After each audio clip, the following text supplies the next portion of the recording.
Hello viewers, welcome back to my channel and thanks for your support.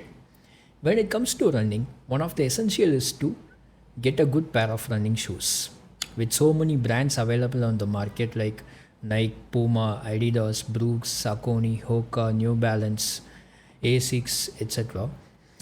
It's important to understand the essentials of running shoes to choose the right pair. In this video, I will guide you through everything you need to know or understand about the running shoes and help you to pick the perfect pair for your runnings. While there are several factors involved in selecting your right running shoe, I would say first and foremost factor is purpose of your running. What kind of running are you doing? Different shoes are designed for different purpose like casual running, race training, or even for trail running also. You need to find out your own purpose. If you are a regular runner and if you cover something around 15 to 20 kilometers per week, and if you want one shoe to cover both your running and gym schedule as well, then I would suggest you to go for a normal trainer shoe. A normal trainer shoe would be able to cater that distance and also gym schedule. In case if you go for running in trail region, hill region or rough roads, then I would suggest you to go for trail shoes. Trail shoes generally come up with thick outer sole. And on the other hand, in case if you train for races, then you need to go for race specific shoe or race specific training shoes, which we will discuss more in this video about those factors. But in general, if you have any time targets or marathons and if you train for them, then you need to go for certain shoes which are designed for that. So first find out your purpose and then we can decide the shoe based on your purpose. Second important factor is arch of your feet. Arch of your feet is one of the most important topic and which you need to understand in depth before you buy your shoes. But for this video, I will just cover outline of that. Arch of the feet is nothing but the way how your feet is. So for some people, it could be neutral with a medium arch. For some people, it could be higher with higher arch. And for some people, it could be a flat feet. So you need to see which type of feet is yours and then you need to select shoes accordingly.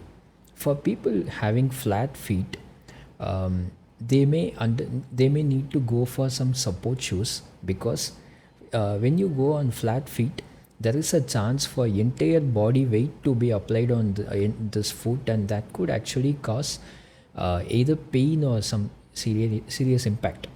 So in order to reduce the impact, you may need to go for support shoes for flat feet, whereas most of the shoes normally provide enough support for neutral or arch feet.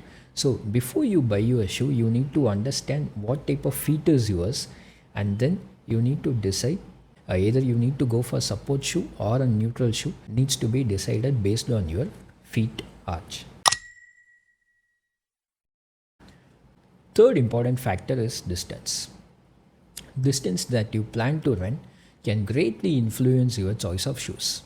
For longer distance, more cushioning might be necessary, whereas shorter distance prefer more flexibility than cushioning.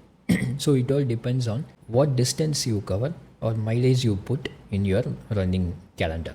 Some basic entry level shoes may perform well for 10 to 15 kilometers, and beyond that they may not be able to perform well, and people could start experiencing discomfort or even midsole could start showing signs of hardening. So people may not be able to run comfortably beyond 10 to 15 kilometers in entry level shoes.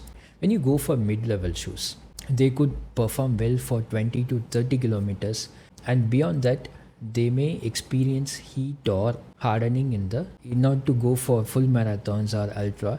Then you may need to go for much better specs that offer support and cushioning for long distances. So it depends on what type of runs you are going to undergo, and you need to choose your shoes accordingly. When it comes to running, speed is a crucial factor that influences your choice of shoes. the type of shoes you select significantly impact your overall performance. So in order to show that, I have come up with two of my shoes. One is Brooks Glycerin and other one is Brooks Hyperion Max. They both are designed for different purposes. Brooks Glycerin offers you more cushion, whereas Hyperion Max offers you more for speed trainings. For example, all you could see in Brooks Glycerin, if you could just compare the stack height of these shoes, you could see Brooks Glycerin has more stack height because this has more cushion compared to this shoe. That doesn't warrant you that this shoe is much faster than Hyperion Max, because Hyperion Max is basically designed for speed runs. You need to understand, more cushion you go for, that could actually add up more weight on your shoes, could slightly reduce your strides or cadence. Whereas when you cut down the weight from your shoe with less cushion, and that actually increases flexibility of your shoe and helps you to achieve more cadence. But it's all up to users, and the users need to decide whether they need a higher stack shoe or they need to go for a speed training shoe. However, sometimes long distance runners prefer to go for this type of higher stack shoes because they want their feet to be under complete comfort zone for the entire run. It is crucial to find a striking balance between these two factors: weight, cadence, and then speed as well. Last but not least, price is an important factor when choosing your running shoes. As a general rule of thumb, in most cases you get what you pay for. If you're looking for elite shoes, expect to spend at least 20,000 or more in Indian market. On normal day, if you have to pay for a elite shoe, then it may cost you somewhere more than 20,000. That's because you need to pay for underlying technology like carbon plate or nitrogen infused foam. But on the other hand, if you want to go for entry level shoe, you may have to start at least from 5,000. There are shoes below 5,000 as well, but I generally don't recommend that because these are just like investment that you put on your fitness. So at least expect to spend something beyond 5,000 on entry level shoes, which could cater at least good for 10 kilometer or more. And there are mid variant as well, mid variants like this. So mid variants could cost you somewhere around 10 to 15,000, but generally I buy all these shoes on offer prices, so keep an eye on offers in websites like Flipkart. So there you might find some exciting offers regularly. You need to choose your shoe based on your budget, as there are different options available almost at every price point. If you are looking for support shoes or cushioning, you will find them at every range.